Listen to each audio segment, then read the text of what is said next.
SOLIDWORKS allows you to add edge flanges to curved edges. There are just a couple of rules you have to keep in mind.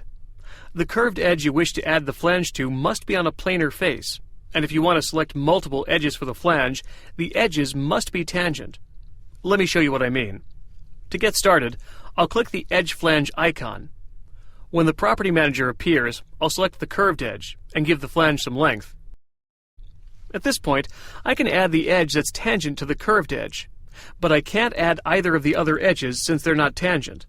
If I try to add either of them, SOLIDWORKS will prompt me that this is not possible. I would have to add flanges to these edges in a separate edge flange feature. Just like with any other edge flange, I can specify an angle for the bend and can adjust the length and direction. I can also control the flange position, such as choosing material inside, material outside, bend outside, and bend from virtual sharp. For this example, I'll use material outside, and you can see the result. You can also see the relief that's being added to the flange, which is the default relief type specified in the original sheet metal feature. If you don't want a relief on a bend like this, you can accomplish this by activating the Custom Relief Type section and choosing No Relief from the drop-down. I'll click OK, and the flange is complete. The part can be folded and unfolded just like any other sheet metal part.